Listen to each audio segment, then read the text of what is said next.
Shalom, shalom, bien-aimé. Nzambe apambola bino lisusu ya mingi mpona kofutana lisusu na kati ya service na biso oyo priere eza continue na yango.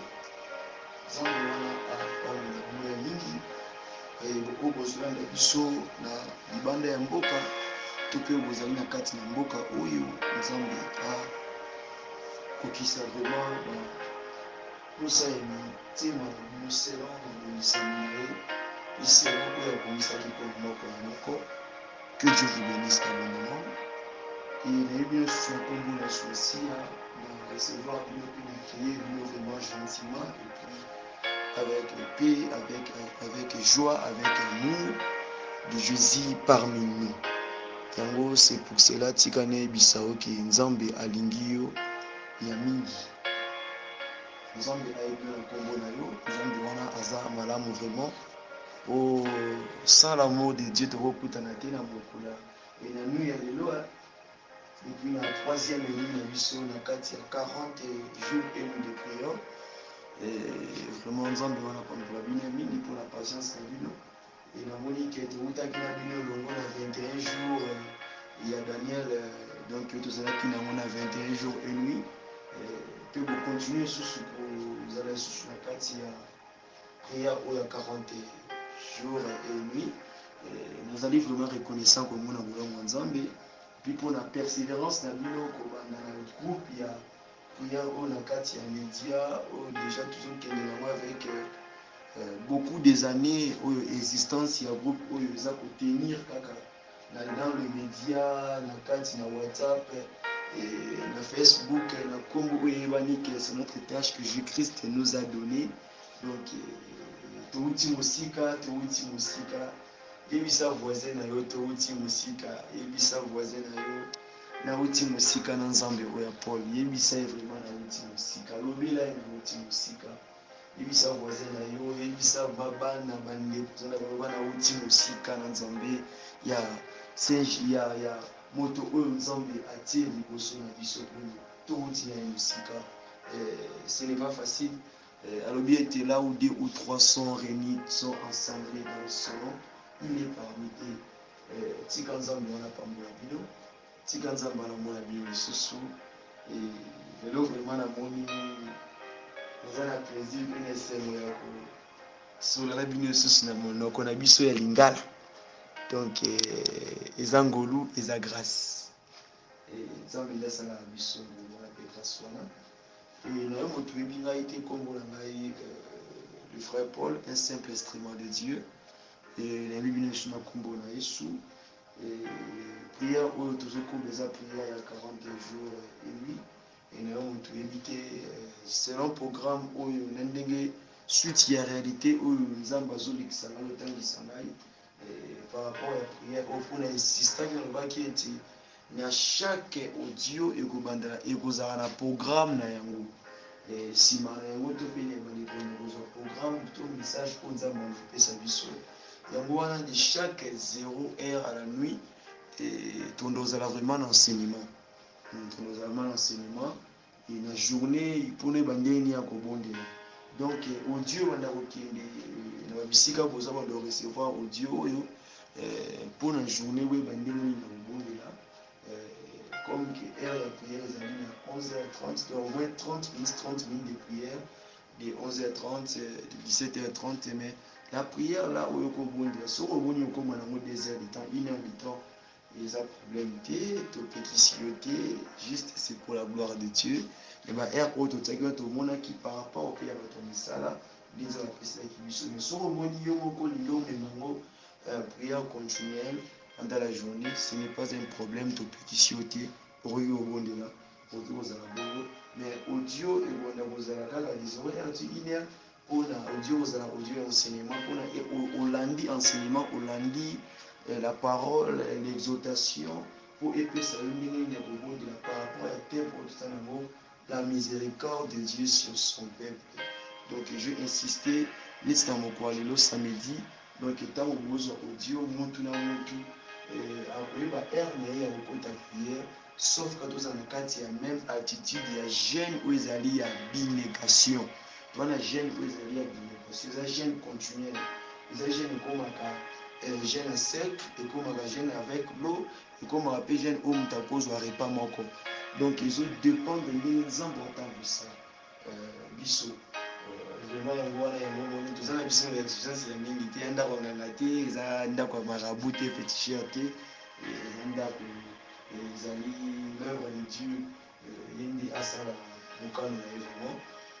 Yango wana napesi mbote mingi na mama napesa mpe mbote ka nzambe apambola mingi mama mini na mboka oyo ozali, nzambe ayeba komona yo vraiment, nzambe apambola yo vraiment mpona baconseil mpe koloba na bino vraiment bacommentaire wana esalaka biso malamu vraiment, mpe nzambe apambola lisusu mama beni na mboka ozali na pays ozali mpona soutien na yo mpe na kosoutenir mosala nzambe oyo na manière to mpe na façon na lolenge ozomemela yango na ndenge ya materiel mpe na lolenge nyonso oyo obundana kosala na mosala oyo nzambe amona yo mpe na pambo lisusu mama ca na mboka oyo ozaleli nzambe wana pambola yo mpona soutien na yo et surtout vraiment na 21 jours et nuit tomonaki vraiment votre parle eyaki biso vraiment, nzambe apambola yo kokisa badésir ya motema na yo mama ca nayebi ke oyebi nazolobela nani bisika ozoyokana vraiment nzambe apambola yo napamboli mpe la sœur GK, la sœur GK, j'espère que déjà otiki biso mpe osili kovoyage osili kokende na ville oyo esemaki okende, nzambe apambola mpe mpona basoutien na bino vraiment. Tomonaki yango na journée ya suka ya 21 jours na célébration koyeba kozwa so charge ya kolia donc na cuisine, donc nzambe apambola yo toza reconnaissant mpona baevre na nyonso, mpe nzambe apambola yo mpe motu nyonso oyo natangi nkombo na yo te oyo soutenaka mosala oyo na finance na façon nyonso, nzambe apambola yo ndenge bozolanda mpe bozoyoka ngai eza mabe te ntango omoniki ya motema no ezali touche mpona osapote to mpe mpona osoutenir mosala oyo mosala eza nano monene, ndenge eza monene, formule eza ebele et totravaillera sur internet, totravaillera sur wifi, totravaillera sur omega, totravaillera sur les data, donc soki omoni osimbami mpo olingi tozalaka tout le temps en ligne, eza koyebi te okoki kosunga eza mabe te, nzambe akoyeba kopambola yo mpo tozotravaille vraiment en ligne, toza wana vraiment dans les consommations ya kozala tout le temps en ligne, donc ça compte vraiment. Soki nzambe atouche motema na oyo hésite te, eza na bato oyo basoutenir mpe biso na kati ya prière oyo par rapport ya mesure oyo bango bakokeli, donc ohésite te, otikala te kaka baninga nyonso ozala mapamboli yo mpe profitaka otalaka kaka toyebi te bisika no nzambe afungolela yo yango wana kaka ezalaki lokola mwa libanga moko ya moke nous sommes dans vraiment na kati ya famille esengaka bongo ere moko fo oseka ere moko tokoti na kati ya mosolo yango vraiment et sans plus tarder nzambe apambola bino mingi. Donc ekotanga makomi na nzambe na mokanda ya Somme le chapitre 6, tokotanga na mokanda Somme le chapitre 6 le verset yokobanda na premier ntina 11 nga na kotanga le verset 2 tu na 9e verset, natangi na kombo na Yesu. L'Éternel ne me punit pas dans ta colère et ne me châtie pas dans ta fureur. Aie pitié de moi, Éternel, car je suis sans force. Guéris-moi, Éternel, car mes os sont tremblants. Mon âme est tout en troublée. Et toi, Éternel, jusqu'à quand? Reviens, Éternel, délivre mon âme, sauve-moi à cause de ta miséricorde. Car celui qui meurt n'a plus ton souvenir, qui te louera dans les séjours de mort.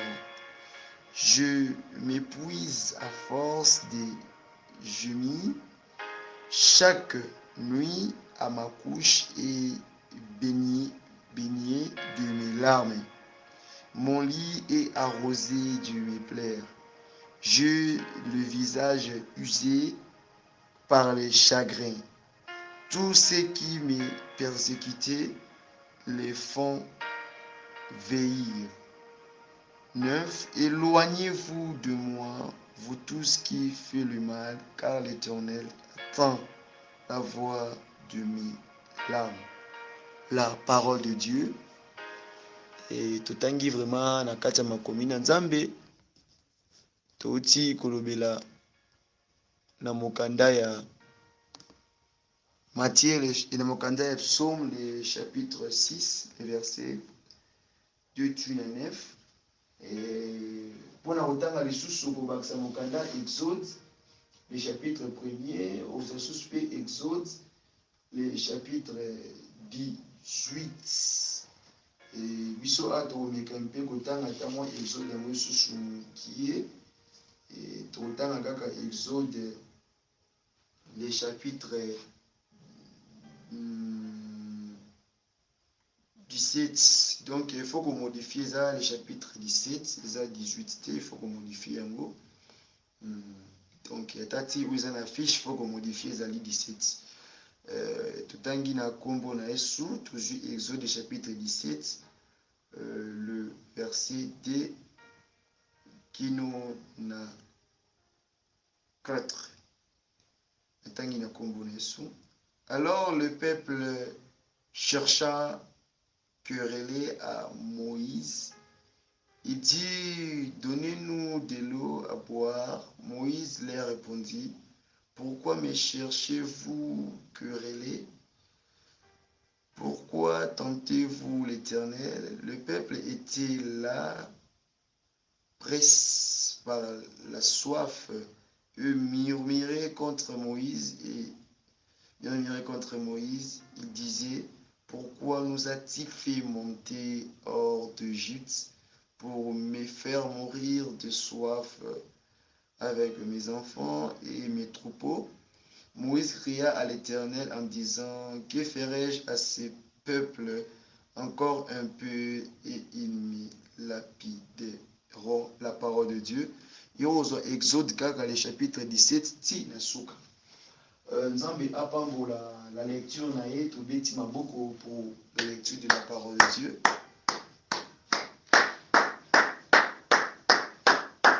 Que Dieu vous bénisse. Toujours continuer dans le même thème où ils la miséricorde de Dieu sur son peuple. L'autre la sous-thème moko eza vraiment un peu important pour la bisoba na Nzambe. Sous-thème on a comme un peuple qui doit connaître son état. Un peuple qui doit connaître son état. Wow, thème à moi l'ingé, sous-thème à moi.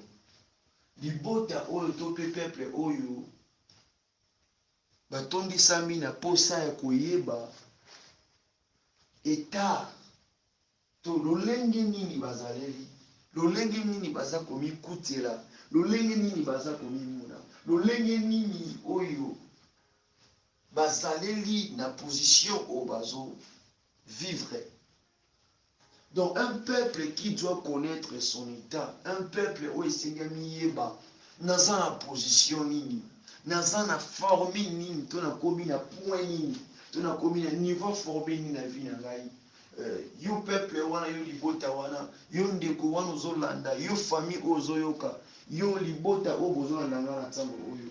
Et Nzambe azolinga koloba ete il faut miyeba okomi na stage nini, okomi na point nini, okomi na step, okomi na niveau ya na niveau ya level nini par rapport ya makambo oyo ozo vivre na état to pe na lolengo ozaleli. Le sous-thème dit beaucoup. Sous-thème ezoloba biso makambo ebele. Et surtout na troisième année na biso oyo Nzambe apesi biso par sa grâce. Un peuple, tolobeli un peuple tout le monde il mange à roi, tout le monde il mange à président, tout le monde il mange à gouvernement, tout le monde il mange à tout le monde il mange à armée, tout le monde il mange à police, tout le monde il mange les civils, tout le monde il mange à tout état mobile, tout le monde il mange les serviteurs, tout le monde il mange la famille. Donc le peuple là que Dieu nous a dit, que Dieu nous parle là, ce qu'on suit tous les deux versets, vous verrez que c'est un peuple qui parle. Donc c'est un peuple qui parle. Donc c'est pour ça que c'est à la miséricorde de Dieu, c'est son peuple. Ici c'est le peuple qui parle. Donc libota nezoloba par rapport à circonstances, par rapport à temps où tous les canaux. Et libota na nzambe esengi na biso toyeba eta nini oyo toza kose trouver lolenge nini oyo tomikuti toza komimona par rapport à chemin oyo tozoleka nango et surtout na époque oyo et surtout na temps oyo qu'est-ce que tokoki kosala nini oyo esengi na biso to appliquer. Donc batalisi mpe alobi na biso ete nous devons toluka koyeba eta oyo tozaleli. Nayebi te peuple de Dieu eta nini oyo boza nango, nayebi te libota na nzambe eta nini oyo boza nango na ntango oyo, eta nini pays no eza nango na ntango oyo, eta nini mboka no eza nango na ntango oyo, eta nini famille na yo eza nango na ntango oyo, eta nini libala to bandeko na yo boza nango na ntango oyo, eta nini. Connaître eza koyeba, connaître. Donc il faut oyeba eta nini oyo boza nango. Et par rapport à ce moment, d'abord cette connaissance soit il faut ezala. Il faut yeba marche na yo, marche ya peuple, marche ya famille na yo. Pour l'instant, bozana etani.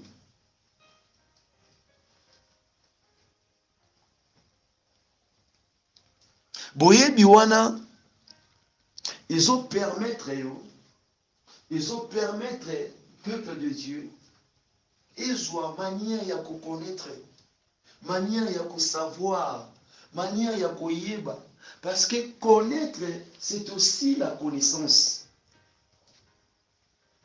Tolingi ete to kokanisa, to kende na même vision, to na même message oyo Nzambe alobelaki biso na mokolo alobi.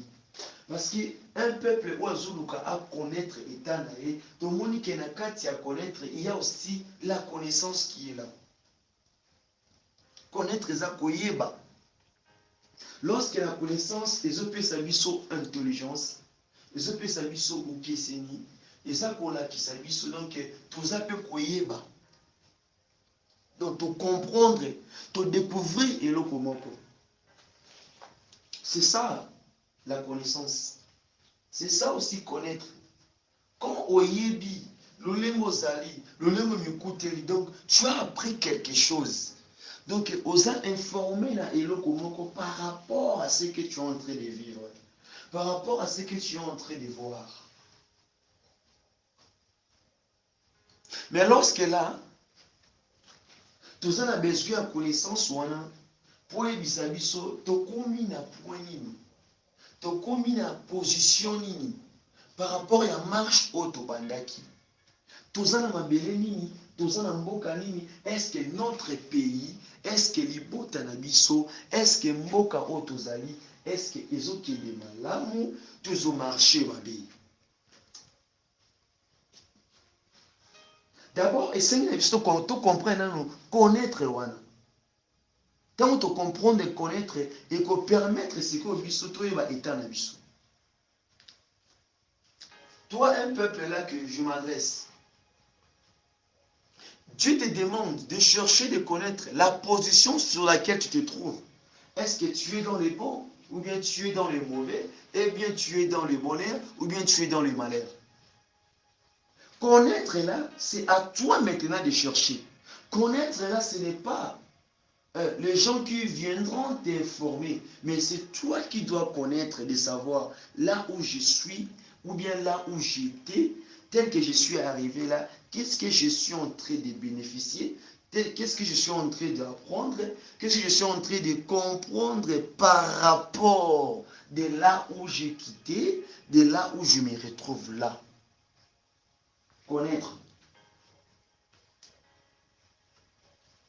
Ça, ce n'est pas l'incrédulité, mais ça, c'est maintenant une personne qui a la connaissance. Qui a la connaissance, qui lui permet à chaque instant et à chaque moment de se référer à quelque chose, de se référer par rapport à son état. Que Dieu vous bénisse. Que Dieu vous bénisse. Pourrons-nous acclamer pour ce Dieu parce qu'il est merveilleux?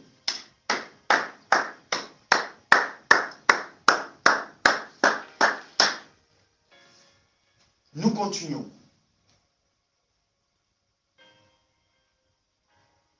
Les sous-thèmes nous montrent ainsi que la connaissance est utile à un enfant de Dieu. La connaissance est utile à un peuple de Dieu. La connaissance est utile aux bien-aimés. Parce que la connaissance nous permet aussi de bien comprendre nos vies, de bien comprendre aussi ta vie, de bien comprendre ta famille, de bien comprendre là où tu vis, sur le lit que tu es, dans le pays que tu vis, de bien comprendre tu es sur quelle terre, tu es là où tu es. Est-ce que ça va bien ou bien ça ne marche pas ou bien les choses qui se déroulent mal?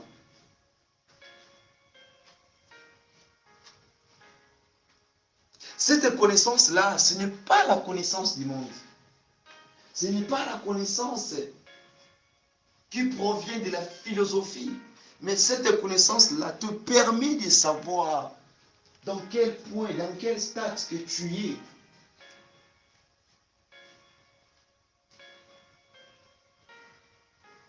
Cette connaissance-là, on ne peut pas l'associer avec l'incrédulité. Mais on peut le comprendre dans l'état que nous sommes. Qu'est-ce qu'on peut faire? Qu'est-ce qu'on peut comprendre? Qu'est-ce qu'on peut attirer des leçons? Qu'est-ce qu'on peut ajouter par rapport à notre vie, par rapport à la génération qui vient? Qu'est-ce que nous apprenons par rapport à ce que nous écoutons? C'est un peuple qui doit chercher à connaître son état. Donc ce n'est pas on va te pousser, mais c'est un peuple, fur un moment qu'il s'avance, qu'il marche, qu'il est en train de monter petit à petit. Vous voyez qu'il y a un peuple, il y a des peuples qui arrivent d'un moment à l'autre. Il dit non, par rapport à ce que je suis en train de vivre, je trouve qu'il y a quelque chose qui ne marche pas. Donc maintenant, déjà des peuples pareils, il a compris quelque chose. Il a compris que oui, je fais un progrès. Non, je ne progresse pas. Non, il y a un ça ne va pas. C'est la connaissance. Parce que c'est la connaissance qui te permet à bien mesurer, à bien balancer des choses. Et il y a même dans des choses qui passent quand une personne marche avec son Dieu, il a vraiment confiance avec son Dieu. Tu verras que quand la personne marche petit à petit, il va commencer à savoir que je monte, je monte, je monte.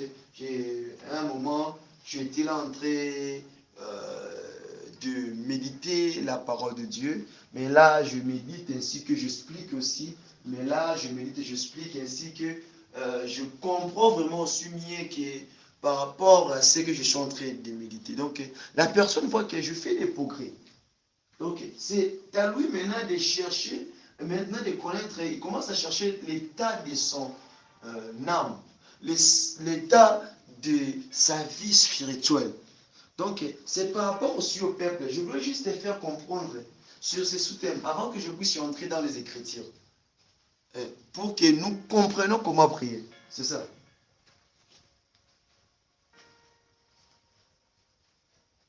Donc nous devons réaliser, nous devons comprendre pourquoi est-ce que seulement nous, toi les peuples là, toi ces peuples, tu devais toujours chercher à connaître ton état. Et sur ces moments, et sur cette époque, et sur cette année, as-tu déjà regardé ton état? As-tu déjà fait la conception? As-tu déjà pensé sur ces choses?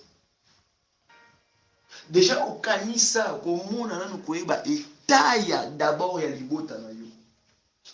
État ya pays ozovanda. État ya bisika ozaleli. État d'abord ya vie na omoko. État d'abord ya libala to pe ya famille ya bandeko na yo. Est-ce que déjà soit temps ya kosala eloko? Tu vois comment Dieu te parle. Nzamba azolobela yo. Mais yo ne pourra te comprendre. Dieu te parle sérieusement. Nzamba alobela yo. Il faut te regarder. Il faut omimona. Il faut omitala. Il faut oyeba libota na yo. Un peuple oyo wana etant que na lobelaki na mokolobi lokola moto aza lokola Jonas. Aza lokola Jonas sur un peuple. Aza lokola Jonas ya libota moko songolo pakala. Et tant que l'obéla ces Jonas là, ce n'est pas dit que azo juger batou. Azo sambisa batou. Non, tu es là étant que comme un sauveur. Un sauveur de ces peuples-là. Il y a des gens au Bazali destinés étant que comme les sauveurs.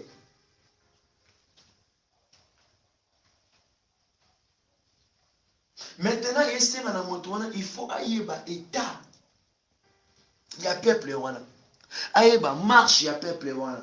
Aïeba vie, il y a peuple wana.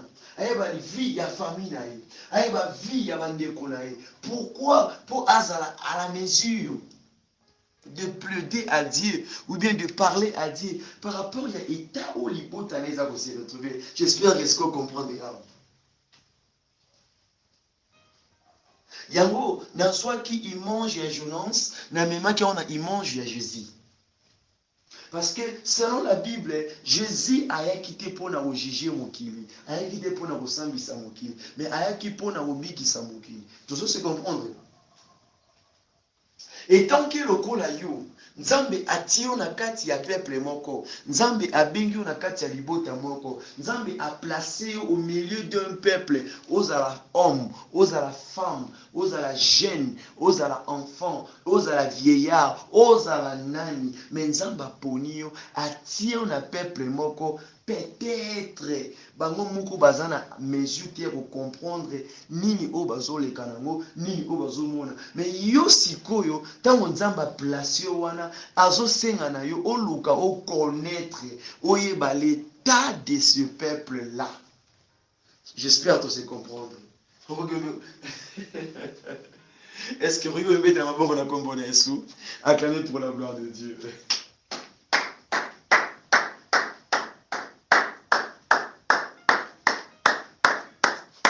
Continuons.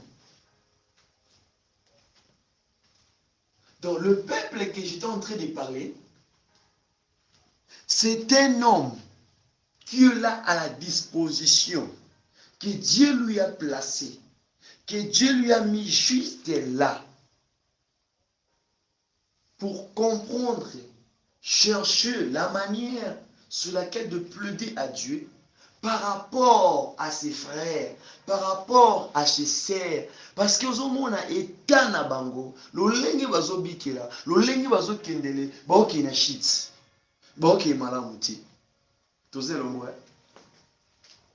Maintenant, tant que ton moni cet homme-là, il peut prier, il peut demander à Dieu. Et tant que je lance, ato lingi chemin wante o linga yango nanko. Ato lingi parcours wante o linga yango nanko. Parce que Nzamba il peut y attaquer na kati ya peuple wana. Oza wana parce que esenga ozala wana. Ozovanda wana parce que etanga maka yondo za na bisika wana. Oza wana parce que yondo ponamaki il faut tambwisa bandeko wana. Oza wana parce que yonde Nzamba tio lokola sentinelle. Donc il faut y ba état, il faut y ba grandeur ya lopango ozo contrôler. Grandeur ya lopango ozwaka. Grandeur ya lopango oyo oza wana juste pour na surveiller. Donc il faut y ba liboso sima nango na kati na yango. Donc il faut y ba Donc, superviser, comment on a soit possession du territoire wana nyonso. Donc cette possession, ils ont poussé au yeba état ya libota na yo. État ya mboko ozaleli. État ya ville ozovanda. État ya bisiko ozalaka. État ya libota na yo. Eza na état nini? Gloire à Dieu. Donc qu'est-ce qu'on a la parole de Dieu? Et na kati ya parole de Dieu, tozomona ete lorsque na ebandeli ya Exode, tomona ke les enfants d'Israël bandait ko vivre mie na kati ya Egypte. Baki na via malamu. Babandaki na malaya te, baki na via malamu. Ils mangeaient bien, ils dormaient bien, ils travaillaient, ils prospéraient, ils voyaient la gloire de Dieu, toutes ces choses-là, y allaient bien. Baki bien. Mais ce fut un moment, tant que Joseph avait Kokufa, tout le monde était, il y a eu un nouveau roi, où il y a tellement qui pourra continuer au temps de Saningomba à Égypte. Tant que le roi n'a pas Kobotama, tout le monde était, tout a été changé. Pourquoi? Les rois aussi, Azwa quitte son temps pour comprendre l'état des enfants d'Israël. Amoni état na bango na position où ils allaient li, ceux qui vont continuer na yango, ba ko risquer basala nini? Ba boto l'Égypte. Tu veux comprendre? Là maintenant aussi, na coin ya munguna, tope na coin ya diable, vous verrez que yé pas zo tampona ye ba état nini ozanango. Tout marchait bien, tout il allait bien, tout. Il n'y a aucun problème.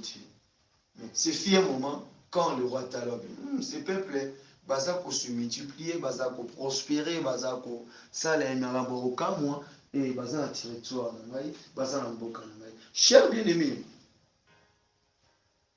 le problème de ces peuples, les Kambuya Lipota Oyo et Zanini, peuple Oyo, il y a temps actuel, Libota Oyo, il y a temps actuel, baza sous la mesure, tu na makokiti ya kozwa temps, ya comprendre est-ce que peuple Oyo nga nazali, Libota Oyo nga nazali, est-ce que na état Oyo nazali, les états malamu? Question mark, point d'interrogation. Tozokendi, soki mopakano azwi temps ya kotala état ya un peuple oyo baza koréfugie na pays na ye na country na ye, vous comprenez? Donc maintenant yo siko un chrétien, maintenant yo moto nzambe apesi yo priorité ya kotelema lokola moto nzambe atelemisi na libota mabondeli, lokola moto nzambe aplace ya kolobaka ya kotalisa ko bavision barévélation mpo na libota na yo. Qu'est-ce que tu fais? Okufelaka pongi, okufelaka siri, okufelaka rolia, okufelaka rotonga, okufelaka robuzoba, okufelaka babiloko ezanga mbasens, okufelaka distraction. Mais ozobosana que tu as un devoir ya kopercevoir ya kotala comment est-ce que libota no yotambola. Soki monguna ozwa ta ya kotala que n'état aux nango wana esengi te o continuer marche wana esengi a stopper wana po azomona ke ozomata ozovimba fira mais ozokindaka ozomataka ti oya kobotola territoire na ye. Que Dieu soit loué.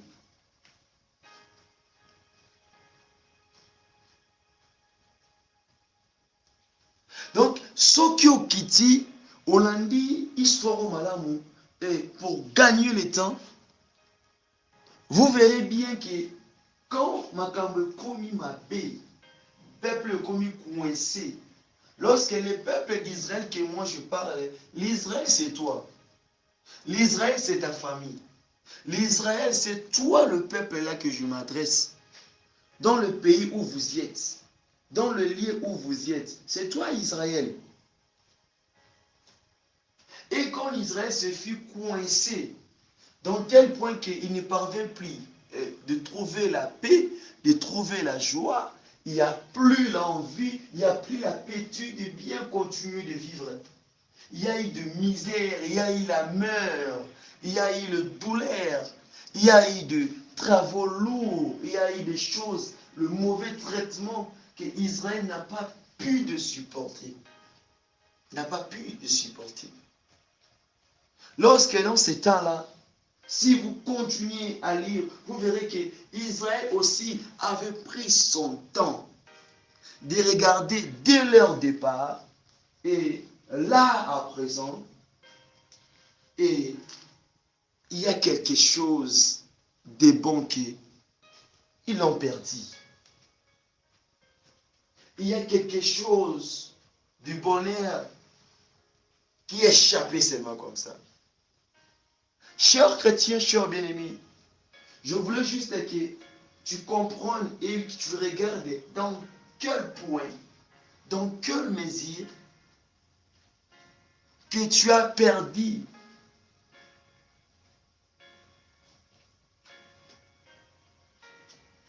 Que tu as déjà totalement bouleversé, totalement obungisi état ozalaki na mo ya malamu okomi na état moko oyo eza malamu te. E na temps wana na point wana Israël etondisamaki na kolela, etondisamaki na kotangisa pizoli mpo na kotalisa Nzambe ke bakoki te, vie esimbi te, vie etourne mal, bakoki lisusu eloko te. Qu'est-ce que Dieu a fait? Ntango Nzambe ayoki losambo wana yango lobi ete il y a des gens que Dieu a placés comme des Jonas. Et pour Nzambe asala malamu, qu'est-ce qu'il a fait? Il a suscité un Moïse. Abi que j'ai écouté la pleure, j'ai écouté kolela ya libota na ngai. Pourquoi? Balelaki mpona nini? Parce que ntango bamoni état oyo bazaleli na état oyo babandaki na état oyo bakomi nango eza différence. Lorsque la connaissance là ezopermettre yo mpo oyeba kodimensionner, mpo oyeba kocomprendre pour l'instant na mboka oyo nazali, na ville oyo nazali, na bisika oyo nazali, état nakutaki mboka oyo, état nakutaki libota oyo, état nakutaki ensemble oyo, état nakutaki famille na ngai, état oyo nakutaka baboti na ngai, état oyo nazala bandeko na ngai. Est-ce que na état oyo pour l'instant là actuel qui veut dire à présent, là pas dans le futur, mais là maintenant, pas dans le passé, mais là maintenant, comme que j'ai été, comme que je suis là, hein, comment je peux dire, comme que la date I was, la date I am, donc comme que je suis là, there, et comme que j'étais, donc je vis la différence. C'est comme si quelque chose qui manque, c'est comme si quelque chose qui ne marche pas. C'est comme s'il y a des difficultés, il y a des choses qui ne marchent pas. Bon, qu'est-ce que je dois faire? Parce que tu n'avais pas la connaissance. Mais quand Dieu t'a appelé, quand Dieu t'a placé tant que Moïse de ce peuple-là, il t'a donné quoi? La connaissance.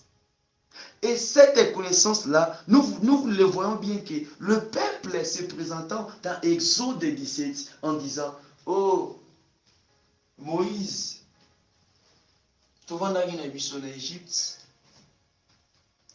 tozalaki na biso na Égypte, yo ndimi olongola biso na Égypte, otambwisa biso mpo oya koboma biso na posa mai,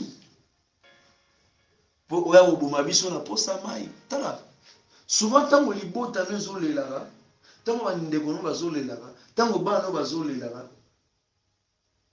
baolela epa na oti, baolela parce que bayebi ke yo nde kaka yo mutu mosusu te oyo Nzambe apesa accès wana, oyo Nzambe ayokaka facilement. Yo komona no loboko na Nzambe te, mais ozobosana ke quand tu ouvres ta bouche, ntango olobelaka Nzambe mpo na famille oyebi combien oyo Nzambe asalaka mpo na libota na yo. Parce que ces peuples-là, ils ont crié à qui? À Moïse. Pourquoi? Parce que Nzambe nde apesaki ye leadership wana, apesaki ye pouvoir to pe possession wana ya kozala lokola mutu ya peuple wana.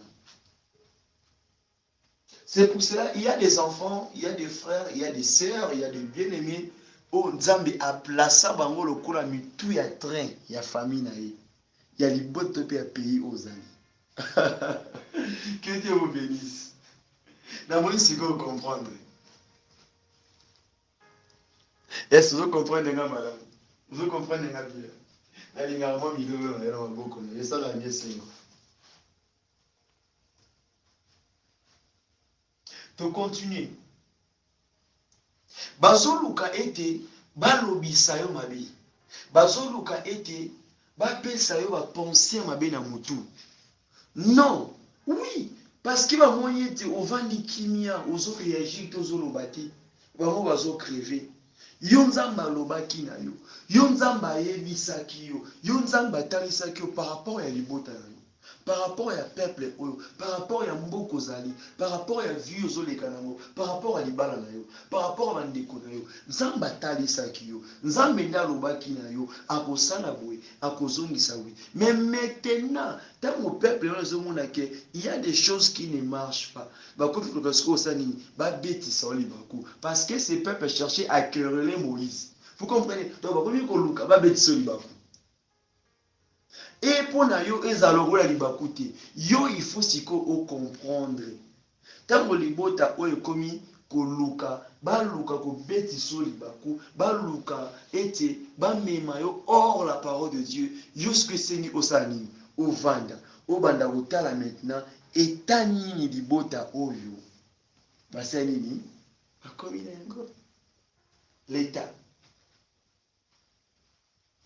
Et quand tu vas comprendre cette connaissance-là, ndeko memayo sikoyo, ndeko talisa yo sikoyo, ndenge nini ya gérer les choses.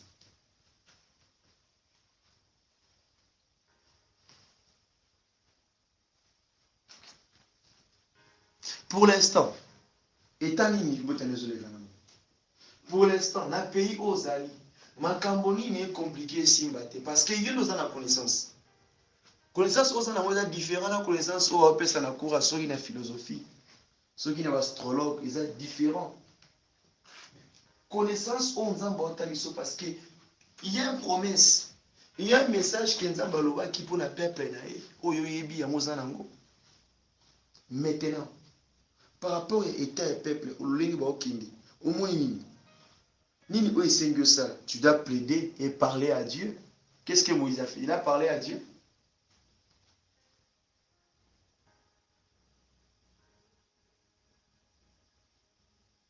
Bakoluka ba provoquer même nzambe na yo. Bakoluka ba minimiser même nzambe na yo. Bakoluka ba diminuer même puissance nzambe na yo. Bakoluka même ba critiquer ba sekayo. Comme tu pries, comme tu cherches Dieu, comme tu te donnes à l'œuvre de Dieu, bakoluka ba minimiser. Lorsque qu'on minimise wana, qu'on seka wana, qu'on provoque wana, ce n'est pas dit qu'elle peut autant là ou abandonner, non. C'est-à-dire ceci, yo ozala sikoyo à la mesure de parler à ton Dieu, parce que ba lingete ba tianza beno à l'épreuve. Est-ce que ton Dieu parle? Est-ce que ton Dieu agit? Pourquoi pas seulement bakero le grand mususu et ba lui kayo? Pourquoi on le dit? Pourquoi on peut des misapi? Parce que la vie que tu es un vrai Dieu. Parce que la vie que ton Dieu t'écoute. Parce que la vie que tu es un appelé de Dieu. Tu es un élu de Dieu.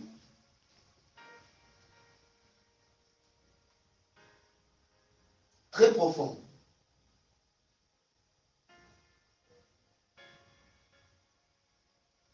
Mais l'objet c'est ce dans troisième verset au moment laquelle le peuple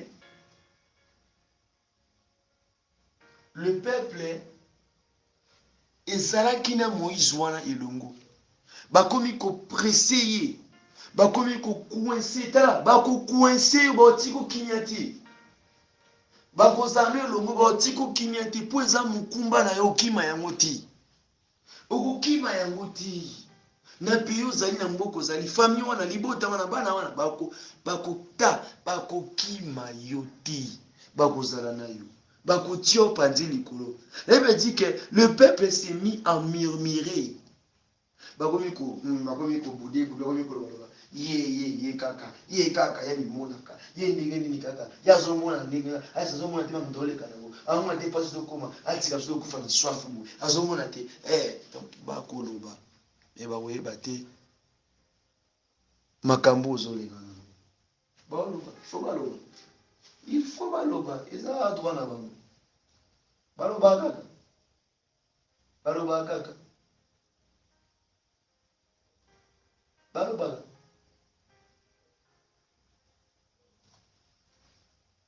Il y en a le que ta connaissance n'est pas dans l'incrédulité. Parce que ces peuples-là, sur place, comment incrédule. Ils ont oublié comment est-ce que Nzamba a traversé par la mer rouge. Tia comme ça va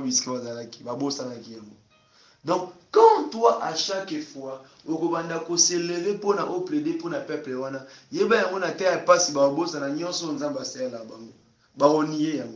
donc il faut ça souple. Il faut y avoir été un peuple na yo. Il faut y avoir été un peuple Nzamba pesio, liboto Nzamba pesio. Tant ba zu ba sepeli, tant ba lié ba sepeli, on ba ça na état malam. Mais tant ba roma état mabe, ba obosa na ke, au pesaki, au sela ki bango. Ça c'est l'homme, n'oublie pas, c'est ça. Notez bien.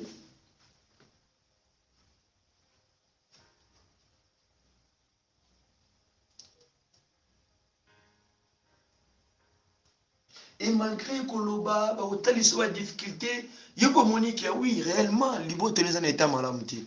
Et quand Oyebi a eu connaissance à l'île Koala, il y a ma mesure qui a aussi, ça t'a fait stopper tempête.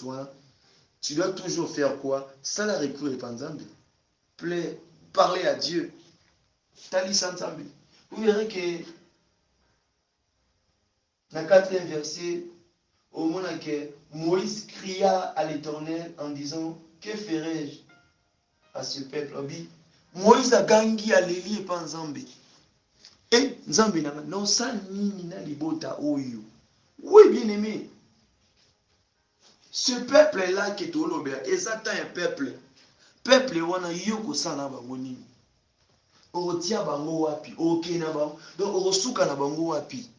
Pour l'instant, bana posa ba mo loboko na nzembe, bana posa ba vivre un miracle, bana posa ba mo na guérison, bana posa ete maladi wana est stoppé, ni wana ekatana, bana posa ete ba mo lobiko, bana posa ete pandémie esila, bana posa ete corona elongwa, nzambe wana za wapi. Donc bazo provoquer nzambe na yo pour ete nzambe wana asilisa.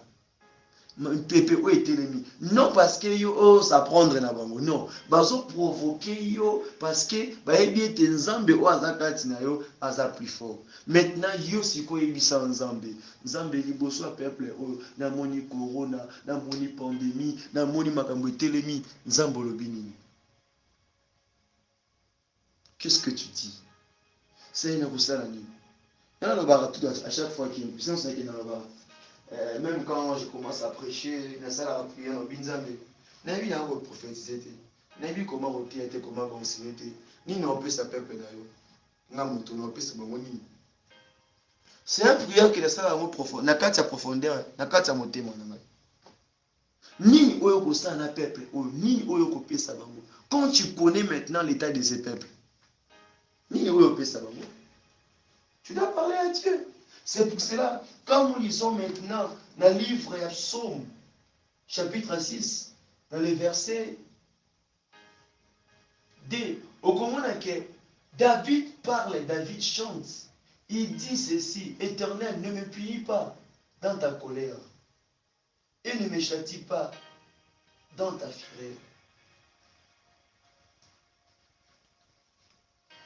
Yahweh, obetanga ite.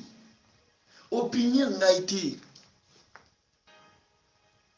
olekisa ngai te na kati ya châtiment, na kati ya film, parce que naza wana opesanga mokumba, opesanga charge. Soki lelo oyo nzambe komi na bati na kwei na komi na okangama, nzambe libota oyo nosuka na bango ndenge nini. Soko osali te nga baoboma ngai, soko osali te nga na okufa na souci, mpo na osupporter na critique. Mais on pourrait chaque fois le bilan, il y a un nzamba ngwa, au bon dernier vous dit, tout le monde a vu ce lot. Et ça là n'a pas, c'est ça là qui n'a pas na koya. Moïse a dit, soki nzamba salité, on va me lapider. Bien aimé, il y a des choses qui nous arrivent. Au monde que Nzamba olobela yo Nzamba otaliso me batu ba obudi. Batu ba croire. Au comme ce qu'on a posé nécessité moi ya Nzambe la mukabisika wana. Vous se confondre. Aïe aïe aïe aïe aïe aïe. Vraiment. Alors oui, aie pitié de moi, Éternel, car je suis sans force. Yahweh, yokilanga mawa. Ta prière est quoi? Seigneur, aie pitié de ce peuple. Seigneur, aie pitié de ce peuple. Prière aux Aponayo. Seigneur, yokila peuple, oh maman. Pour bazar sans force, bana makasité. Mais mon okoka rebeli. Ngai ngai. Ke bana ba na force te ngai ngai lokuta wana. Bana force te yonde bisanzambe, Dieu pouvoir. Fais-le. Dieu pouvoir. Il dit plus loin, guéris-moi. Yebisanzambe, guéris ce peuple. Pouvoir pour ce peuple. Guéris éternel. Alors, il peut dire mikou wana ngezo trembler zo lenga. Eh, oui, mikou a zo lenga motu. Motu wana kimiate. Bien aimé, c'est ça ta prière. N'est-ce que la journée à l'élo bonde la rotali sanzambe par rapport à l'ibota pe na famille na yo. Pe na mboko ozaleli. Il dit, mon âme est tout troublée. Et toi, éternel, jusqu'à quand? Reviens, éternel, délivre mon âme. Sauve-moi à cause de ta miséricorde. Alors, oui, bokati na ngai ezotatabana. Eza na bovandi serote. Bokati na ngai eza troublé. Cher bien-aimé, ozala malamu te. Komona libota to pe famille na bandeko no bana na yo.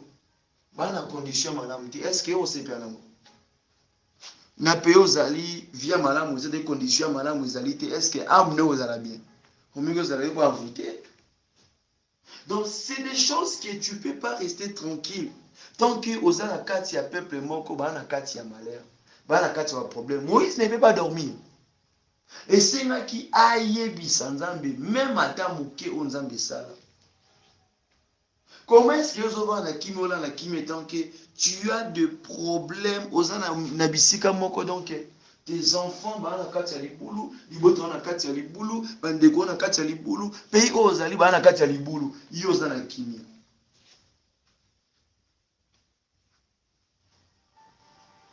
Yo za na kimi. Lelo oyebi etat batu mingi bazwi ba vaccin basuki ndenge nini.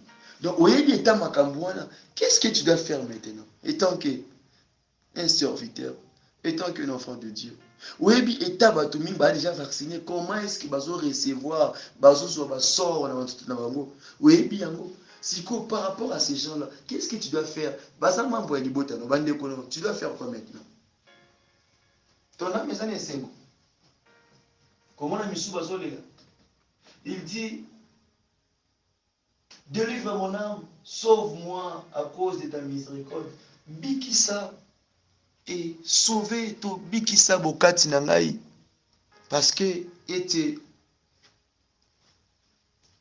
na kati ya mawa na yo to na posa mawa na Nzambe to na posa obuko ya mira Jericho te to na posa ka mawa na Nzambe to zana posa so que plus loin pour en finir le verset yo tana ontina suka na ndako abi je m'épuise à force de gémir chaque nuit à ma couche et baigné et mes larmes, mon lit est arrosé de mes pleurs.